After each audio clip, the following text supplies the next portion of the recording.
All right, and welcome back. JT here, and I got a VCLT in the mail, and this is from Mark at Mad for Vinyl, and actually he sent me some, a killer VCLT not long ago, and so this is guys, this is number 2, and what does it say there? Holiday VCLT, and I gotta admit, I do pretty much know what's in here, or I think so.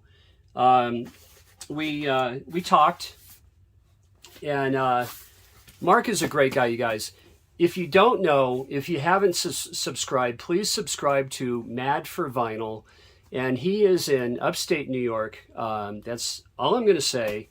And he's got a honey hole, and you're going to find out. And what I like about Mark's channel, well, first of all, I like Mark personally. He's become a friend, and the stuff he shows and his knowledge, definitely. So look, let me just go ahead and get started. I did open this earlier, and I dug into about 1 or 2 records, and I just had to stop there because I was just blown away. And okay, let me see. Oh boy. Whoa. Okay, so first of all, let's show you right away. So there's an Eric Clapton. This should be No Reason to Cry. And so many people are on the fence about him. I can't believe it. You know, what he did, you got to remember that George Harrison, Dave Mason, and Eric Clapton, there it is, No Reason to Cry. They wanted to learn that West Coast sound, that Tulsa sound, that Americana, we didn't call it that back then in the early 70s, that roots, funky, bluesy, soulful style of music that Delaney and Bonnie were playing. And, Clapton's early Ocean Boulevard album, his very first solo album has a bunch of songs written by Delaney Bramlett. And so this will fill a hole. Because there's One in Every Crowd is the companion record. It's really like one record to 461 Ocean Boulevard. Did I get that right? 461? Yeah. So there's One in Every Crowd, and there's a reggae tune on there that's just killer. But this record, I love it. I'm just going to say it. Eric was pretty strung out during these times, but and that's why we didn't get another record out of the great band Derek and the Dominoes. So anyway, Eric Clapton, I kind of knew this was coming. There we go. And I'm real glad to have this. Slow Hand himself. Yeah, you could look that up, why he got the name Slow Hand. Whoa, okay, here's another one. Now you got to understand, this band here, America, this should be the second album. Really excited. I had a feeling he was going to send this, and I'm real glad because I never found a nice, clean copy. Again, America Homecoming. This has Ventura Highway on it, and this guy here, Dan Peake, is my very, very favorite.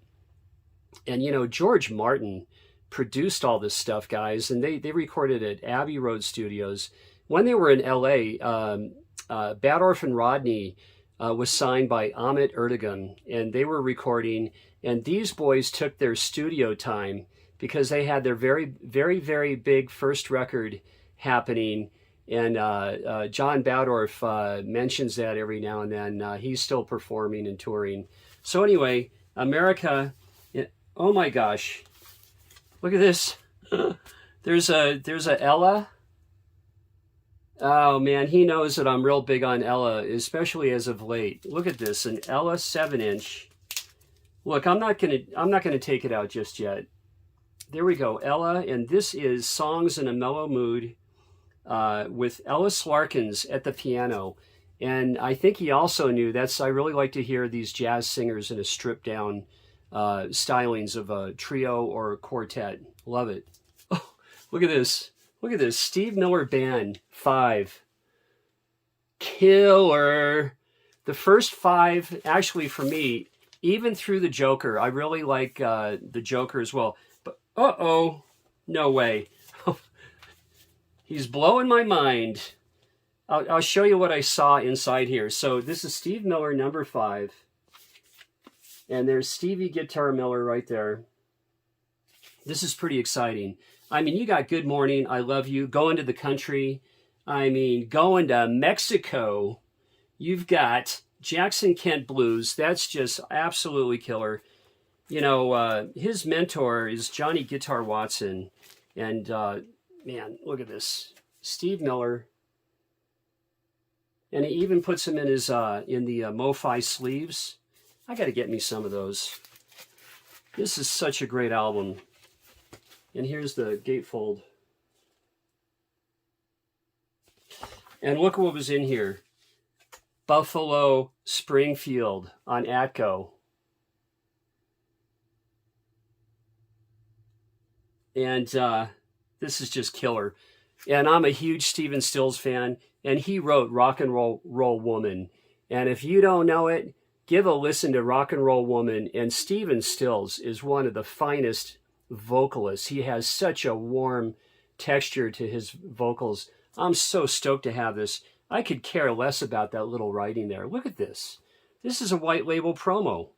And A Child's Claim to Fame, Richie Furay, the great Richie Furay on the other side. Stoked. Oh my gosh, here we go. We're moving into the 80s with, let me get it out of here. Oh, Thomas Dolby, the genius. Loving it. Man, this VCLT stuff is fun. And I just sent 2 packages off at the post office, one out of country and one somewhere. Anyway, it was a little pricey, but it's just so worth it to send stuff. Oh man, and this is on Capitol, but Thomas Dolby, I have 2 on vinyl. I have several on CD, but this will be my 3rd Thomas Dolby. And this is the golden age of wireless. Very, very cool. There's the songs. And then, now this is cool. Lately, you know, with the Eagles, here we go, The Long Run. Had a feeling he was going to send this one. I just got the 2nd Eagles album on a repress. What? Uh-oh. What's this? What? Frank Sinatra? And this is a white label promo too. Can I Steal a Little Love? The chairman of the board, you guys. And Your Love for Me. Mr. Sinatra. Oh my gosh. How cool is that? But with the Eagles, let me, here they are. I mean, you know, they took country rock and made it very accessible, and I can't believe this music. This is so great. But they just made it so mainstream and commercial, and now that I don't have to listen to some of these songs, you know, 22 times a day, back in the day in the 70s and 80s when I listened to a lot of radio, I can get into the music a lot more. And, you know, something else, there he is. Tim Schmidt, Sacramento, California, guys. Of course, he was in Poco. They stole him from that band. I'm sure Tim was all down with going into the Eagles. And, okay, last one here, guys. Now, these 2 fellas ended up playing with Zappa. That would be Flo and Eddie. From the Turtles, I love the Turtles. It Ain't Me, Babe. Eve of Destruction. All the early stuff on White Whale. I mean, fantastic. One more 7-inch, guys. Look. He turned the water into wine. Johnny Cash. And again, this is a white label. This is a radio station copy. White label promo. And Daddy sang bass. I mean, how cool is this? I love my 45s, my 7-inch. And I'll just wrap it up, guys. This is fantastic. This is Turtles Greatest Hits. Let me show you this cover once again. I really dig the Turtles. And what I really, hey, Mark, thanks so much. What I really love about the Turtles is they covered You Showed Me, written by Gene Clark and Roger McGuinn, one of their early great songs that they teamed up to write that one, probably late 64, I'd say late 64. And, you know, it's on Pre-Flight and stuff, and they never recorded it on the first or second Byrds album. Hey, Mark, thanks so much. Happy holidays, you guys, and check out Mad for Vinyl, please. All right. See ya.